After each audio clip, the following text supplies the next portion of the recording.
পারমিতা চৌধুরী। আন্তর্জাতিক অপরাধ ট্রাইব্যুনালে মানবতার বিরুদ্ধে অপরাধে দেলোয়ার হোসেন সাঈদীর বিরুদ্ধে ফাঁসির রায় হয়েছে গতকাল। এই রায়ের পর সারা দেশে সন্ত্রাস এবং সহিংসতা করেছে জামায়াত শিবির। অনেক জায়গায় জামাতের এই সহিংসতায় যোগ দিয়েছে বিএনপিও। সশস্ত্র হয়ে তারা পুলিশ ফাঁড়িতে আক্রমণ করে পুলিশ হত্যা করেছে, রেল লাইন উপড়ে ফেলেছে, দোকানপাট ভাঙচুর করেছে, দোকানদার সহ সাধারণ মানুষকে হত্যা করেছে, হিন্দু ও বৌদ্ধ মন্দির এবং বসতিতে হামলাও চালিয়েছে। আজ বিএনপি চেয়ারপারসন বেগম খালেদা জিয়া এই সহিংস কর্মসূচিকে ফ্যাসিবাদের বিরুদ্ধে আন্দোলন বলে অভিহিত করেছেন। হরতাল সহ কর্মসূচিও দিয়েছেন। এই সামগ্রিক পরিস্থিতিতে আইনের শাসন এবং রাজনৈতিক প্রক্রিয়া নিয়ে আমরা আজ কথা বলবো একাত্তর মঞ্চে।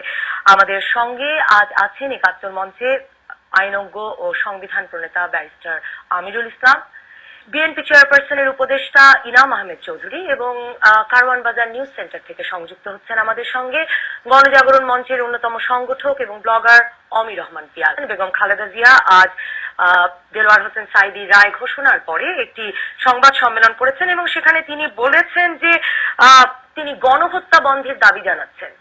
আমি ব্যারিস্টার আমিরুল ইসলামকে দিয়ে এই আলোচনা শুরু করতে চাই। ব্যারিস্টার আমিরুল ইসলাম, ইতিহাস থেকে আমরা স্পষ্ট ধারণা পাই কাকে গণহত্যা বলে এবং আইনে, আন্তর্জাতিক আইনেও গণহত্যার একটি সংজ্ঞা আছে। আপনি কি বলবেন যে গণহত্যা 1971 সালের গণহত্যা আর এখন নৈরাজ্য এবং তার বিরুদ্ধে আইন শৃঙ্খলা রক্ষাকারী বাহিনীর প্রতিরোধ, এ দুটোর মধ্যে পার্থক্য কি? গণহত্যার সংজ্ঞাটি যদি আমাদের মনে করিয়ে দেন। কিন্তু একথা তো স্বীকার করতেই হবে যে প্রথম বেগম খালেদা জিয়া তিনি গণহত্যার বিরুদ্ধে স্ট্যান্ড নিয়েছেন। সেদিক থেকে আমার মনে হয় তিনি প্রশংসা পাওয়ার যোগ্য। 1971 সালে গণহত্যার বিরুদ্ধে স্ট্যান্ড নিয়েছেন কিনা তাতে অবশ্যই আপনি প্রথমে বলেছেন, আমি প্রথমে আপত্তি করতে চাই, I want to place on record, যে আপনি প্রথমেই বলেছেন যে বিএনপি সহযোগিতা করে সব তাণ্ডব চালিয়েছে। এটা কিন্তু কখনো কেউ বলেনি। আপনার কাছ মুখ থেকে আমি প্রথম শুনছি। সুতরাং আমি এটাতে প্রথমেই এটা করছি, এটা আপনার পক্ষে বলা উচিত হয়নি। আপনি একজন উপস্থাপিকা, আপনি নিউট্রাল রূপে কথা বলবেন। কারণ আমরা আমাদের কাছে আমাদের সংবাদদাতাদের যে খবর আছে তাতে আমরা জানি যে এটি জামাত শিবির এবং তাদের সহযোগী, যেটা আমরা এখন রাজনৈতিকভাবে এটাই আলোচনা করতে চাই যে রাজনৈতিকভাবে বিএনপি তাদের সহযোগী কি সহযোগী নয়, সেটা আপনি আলোচনা করতে পারতেন। কিন্তু প্রথমে আপনি একটা জাজমেন্ট দিয়ে দিলেন। যেমন আমি যদি ওনার কাছ থেকে আপনার কাছে আসবো, আমরা সময় পাবো, কারণ আমরা যদি খালেদা জিয়ার বক্তব্যেও আজকে জাজমেন্ট গুলো আপনার আসতে হবে না। আমি অত্যন্ত ক্ষুব্ধ হয়েছি, কেননা একজন উপস্থাপিকা হিসেবে আমি বলতাম প্রত্যেকটি বিষয়ে আলোচনা করতাম। আপনি একজন স্বনামধন্য ব্যক্তি এখানে এসেছেন, তিনি শুধু আইনজ্ঞ নন, আমাদের দেশের সংবিধান প্রণেতা, এবং তাকে আমি শ্রদ্ধা করি। সমসাময়িক বয়সে কিন্তু তাকে আমি শ্রদ্ধা করি এবং তিনি আইন সম্পর্কে জানেন। ব্যাপারটা সেটা নয়। আপনি প্রথমে আলোচনা করলেন, আপনি বললেন যে বিএনপি এবং জামাত শিবির এবং বিএনপি মিলে এই তাণ্ডব ঘটাচ্ছে, এটা আপনি বললেন। কারণ আমাদের কাছে খবর আছে কোথাও কোথাও সহযোগিতা করেছে বিএনপিও। আমরা সেই আমাদের প্রতিবেদকরাই সেই খবর। কোন খবর কখন দিয়েছে, কোথায় করেছে, আমি তো জানতে চাই কোথায় করেছে। আপনি দেখেছেন এরা বলেছে যে সরকার থেকে করা হয়েছে, সংখ্যালঘু সম্প্রদায়ের অত্যাচার করা হয়েছে, এরা বলছে সরকার থেকে করা হয়েছে। কথাটা আপনি গ্রহণ করবেন? আমরা খালেদা জিয়ার বক্তব্যে আজ শুনেছি যে সরকার দিয়ে বিভিন্ন মানুষের বাড়িতে হামলা চালাচ্ছে, আমরা কি সেটাই গ্রহণ করবো? আমরা আপনি এই কথাটা আপনাকে একটু হেল্প করি, শরীর তুলে দিন। আমি আমার প্রতিবেদনের খবর আমি উইথড্র করবো কিনা সেটা আসলে আমার আমি প্রথমে বলে দিচ্ছি, আপনি উপস্থাপিকা হিসেবে একটা একপেশে উপস্থাপনায় অবতারণা করেছেন, এটা খুবই দুঃখজনক। খবর আমাদের চ্যানেল সংগ্রহ করেছেন। আমি আশা করি যে আপনাদের এখানে অনেকবার এসেছি, অত্যন্ত সুষ্ঠুভাবে ব্যবহার করেছেন, আলাপ আলোচনা করেছেন এবং আমি অত্যন্ত সাগ্রহে ধন্যবাদ আপনাকে। এই ধরনের আপনি করবেন না, এই ধরনের অবশ্যই করবেন। আমার মনে হয় যে এটা বোধহয় সলভ করা যাবে। আমি কিন্তু সেভাবে শুরু করেছিলাম যে আমি কোথায় ধন্যবাদ দিয়েছি বেগম খালেদা জিয়াকে, যিনি গণহত্যার বিরুদ্ধে যতদূর আমার মনে পড়ে এই বোধহয় প্রথম তিনি উচ্চারণ করেছেন। তো সেদিক থেকে আমি তাকে অভিনন্দন জানিয়েছি এবং সেই গণহত্যার বিরুদ্ধে যদি তিনি স্ট্যান্ড নিয়ে থাকেন তাহলে নিশ্চয়ই গণহত্যা বা মানবতা বিরোধী অধিক যে অপরাধ, সেই অপরাধের যে বিচার হচ্ছে সেই বিচারের পক্ষে তার কথা বলার কথা, তাই না? কিন্তু তিনি যে বিষয়টাকে নিয়ে গণহত্যার কথা বলছেন বা হরতাল দিয়েছেন, সেটা কিন্তু গণহত্যার পর্যায়ে কোনো ঘটনা ঘটেনি এইটাই আমার মনে হয়।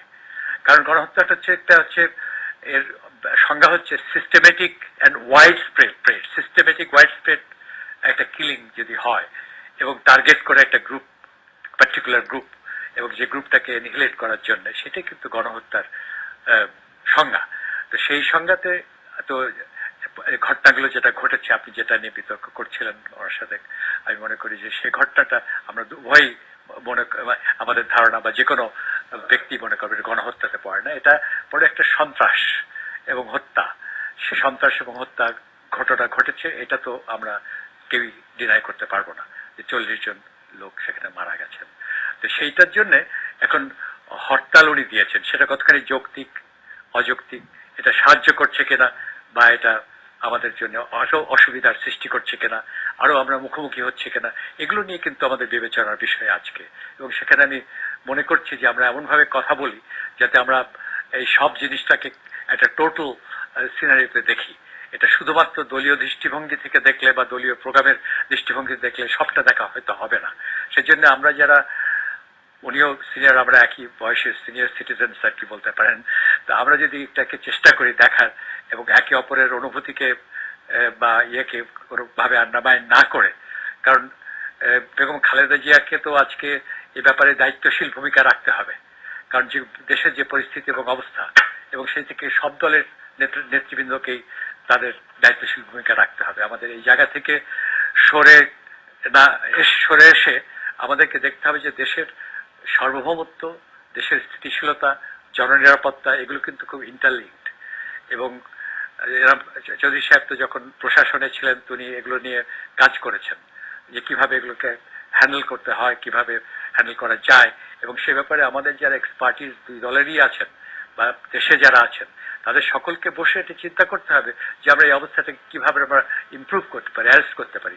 এটা তো যেভাবে গড্ডালিকা প্রবাহের মতো এটা গড়িয়ে যাচ্ছে, এটা যদি আমরা যদি সচেতনতার সৃষ্টি না করতে পারি, জনগণের মনে কনফিডেন্স যদি ফিরিয়ে না আসতে পারি, আমরা যদি হরতাল দেই, কাউন্টার হরতাল দেই, হত্যা করা হোক, কাউন্টার হত্যা হোক, বোমা হোক, কাউন্টার বোমা হোক, এই যে যদি ঘটনাগুলো ঘটতে থাকে, তাহলে এটা কোথায় যাচ্ছে এবং তাতে কার কি উপকার হচ্ছে, দলের কি উপকার হচ্ছে, মানুষের কি উপকার হচ্ছে, গণতন্ত্রের কি উপকার হচ্ছে, আমাদের স্থিতিশীলতার বিষয়টি করতে হবে। কারণ এখন আমরা খুব বিপজ্জনক একটা অবস্থাতে আছি। বিপজ্জনক অবস্থা এই কারণে যে যেদিকে এই হত্যা কাণ্ডগুলো চলছে, তাতে যদি এগুলো আমরা রোধ করতে না পারি, তাহলে কিন্তু আমাদের জাতীয় কাছে যে অব্লিগেশন, সরকারের বিরোধী দলের উভয়েরই, এবং সেই সাথে আমাদের আন্তর্জাতিক জগতের কাছে যে আমাদের যে অব্লিগেশনস রয়েছে, আমি সেই জন্য এই আইনটি নিয়ে এসেছি আজকে সাথে করে।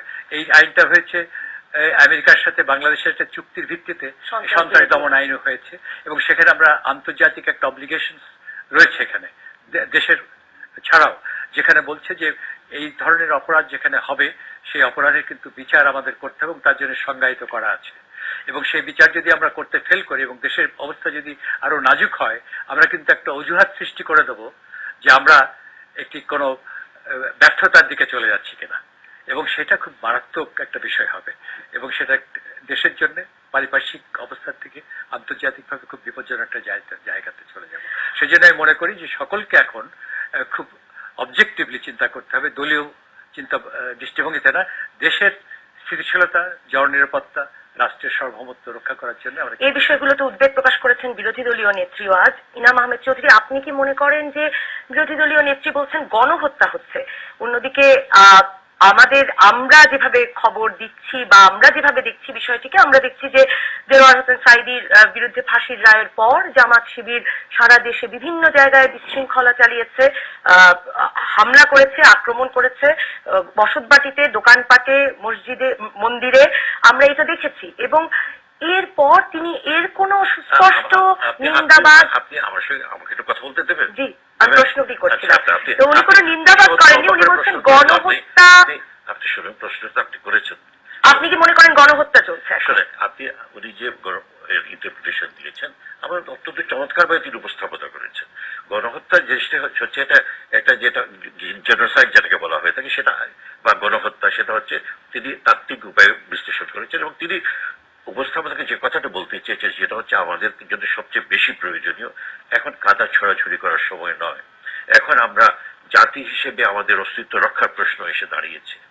এখন যেটা একটা দলীয় সংকীর্ণ মনোভাব নিয়ে এবং এটা একপেশে মনোভাব নিয়ে কোনো সমস্যা দেখা আমাদের পক্ষে মোটে উচিত হবে না। বিশেষ করে আপনাদের মধ্যে গণমাধ্যমের পক্ষে এটা অত্যন্ত অনুচিত হবে। সেজন্য আমার বক্তব্য হচ্ছে যে এই জিনিসটা আমরা উপস্থাপনা করতে হবে এবং কিভাবে দেখতে হবে এই যে মহা দুর্যোগের সম্মুখীন আমরা হয়েছি, এই যে দেশে আছে বিরাট বিভক্তি হচ্ছে, এটা সাংঘর্ষিক পরিস্থিতির মধ্যে আমরা এসে পৌঁছচ্ছি, কিভাবে সংযমের মধ্য দিয়ে আমাদের বোঝাবুঝির ভেতর দিয়ে আন্ডারস্ট্যান্ডিং এর ভেতর দিয়ে আমরা এগোতে পারি। এবং তখন আমরা বুঝতে পারবো যে সন্ত্রাসী যেটা প্রশ্ন করলেন যে আসল কথা আমাদের সন্ত্রাস দমন আমরা কি করে করতে পারি, সন্ত্রাসের জন্ম কিভাবে হচ্ছে, কি হয়েছে, সেই ৭১-এর সময় কি সন্ত্রাস হয়েছিল, সেটাকে আমরা কিভাবে দমন করতে পারি, কিভাবে তার সুষ্ঠুরূপে বিচার করতে পারি, নিশ্চয়ই এগুলো প্রয়োজন হবে। দোষীকে শাস্তি দেওয়া যেতে পারে। এবং আমি তো একবার আপনি লিখেছিলাম যে ওই যে যার যা শাস্তি সে সেটা পাবে, গণদাবি একটাই, এটার উপর সুমন এর উপর আমি একটা প্রবন্ধ লিখেছিলাম। ব্যাপারটা হচ্ছে আমাদের দেখতে হবে ওইভাবে এখন কাদা ছোড়াছড়ি করে এক দলকে আরেক দলকে ইয়ে দিয়ে সেটা উচিত হবে না।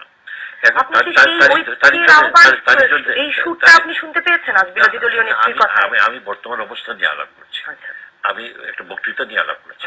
বর্তমান অবস্থা আমাদের তাকে আরো একটু বৃহত্তর ক্যানভাসে নিয়ে যেতে হবে। আমাদের আলোচনাকে, আমাদের বুদ্ধিকে, আমাদের যে মত বিনিময়কে, এটা আমাদের দেখতে হবে বর্তমান সংশয়, বর্তমান যে অবস্থা সৃষ্টি হয়েছে কিভাবে সৃষ্টি হয়েছে। আজকে যেখানে আমাদের যুক্তি তর্ক বলুন, প্রেম ভালোবাসা সব নিষ্পেষিত হয়ে যাচ্ছে, সব হারিয়ে যাচ্ছে, প্রলোভন পরাক্রম খুনাখুনি রক্তারক্তির এটা সীমাহীন অপরাধী, সেখান থেকে আমরা একটা মুক্তির পথ খুঁজতে চাইছি। এবং আমরা মুক্তির পথ কি করে খুঁজবো? মুক্তির পথ আমাদের খুঁজতে হবে যুক্তির ভেতর দিয়ে, আন্ডারস্ট্যান্ডিং এর ভেতর দিয়ে, প্রেম ভালোবাসার ভেতর দিয়ে। এবং সেখানে নিশ্চয়ই আইনের শাসন থাকতে হবে। আইন সেটা হচ্ছে, এবং এখানে একজন আইনজ্ঞ এসছেন, এখানে আমরা তার কাছে শুনতে চাইবো আইনের ভেতর দিয়ে আমরা কিভাবে করতে চাই। নিশ্চয়ই আপনি সবাই আমরা আইনের মাধ্যমে থাকতে চাই, আইনের অধীনে থাকতে চাই, সেটা নিশ্চয়ই। এবং আমরা জানি আইনের অধীনে যদি থাকি আমরা, তাহলে আইনের শাসন এখানে প্রতিষ্ঠিত হতে পারবে। এবং আমরা সুশাসনের জন্যই আমরা ধরুন যে বাংলাদেশের জন্য যে সংগ্রাম হয়েছিল, সেই ৭১ সালের সংগ্রাম, সেখানে তিনি একজন অগ্রগামী, আমি সত্যি সাথে অত্যন্ত অগ্রগামী নেতা ছিলেন। সেখানে স্বাধীনতার চেতনা তিনি জানেন সেটা কি, এবং আমরা সবাই কিছু কিছু অনুধাবন করার চেষ্টা করি। সেটি হচ্ছে আমরা গণতন্ত্র চাই, আমরা সহনশীলতা চাই, আমরা চাই যে মানুষের মধ্যে বিভেদ থাকবে না, সন্ত্রাস থাকবে না, আমাদের ধর্ম নিরপেক্ষতা থাকবে, সকল ধর্মের প্রতি থাকবে। আমি আশা করি যে বিএনপি চেয়ারপারসন উপদেষ্টা হিসেবে আমি আজকে ওনার বক্তব্য সম্পর্কে আপনার কাছে আরো কিছু মত শুনতে পাবো। আমরা যদি একটু কারওয়ানবাজার নিউজ সেন্টারে যাই। কারওয়ানবাজার নিউজ সেন্টারে আছেন অমির রহমান পিয়াল। অমির রহমান পিয়াল, আপনি আজ বিরোধী দলীয় নেত্রীর বক্তব্য নিশ্চয়ই শুনেছেন। আপনি কি মনে করছেন যে তার বক্তব্য সম্পর্কে আপনার কি প্রতিক্রিয়া? ব্যক্তিগতভাবে আমার প্রতিক্রিয়ার কথা যদি জানতে চান, তাহলে আমি বলবো যে খালেদা জিয়া সবসময় একটা, উনি যে আসনে বসে কথা বলেন সেটা একটু সিংহাসন টাইপের আসন, এবং উনি রাজনীতি শিখেছেন যেভাবে রাজনীতির প্রাথমিক পাঠ, সেটাও ওই মানে একটু হুকুমের রাজনীতি ছিল, স্বৈরাচার এবং যে ফ্যাসিবাদ, এই কথাগুলা। তো যা হোক, আমার প্রতিক্রিয়া যেটা, যে আমি খুব দুঃখের সঙ্গে দেখলাম উনি এই জনগণকে হুকুম দেওয়ার রাজনীতিতে এখনো আছেন, জনগণের পালস বুঝে তাদের পক্ষে রাজনীতি করার কথা বলছেন না। শাহবাগে যে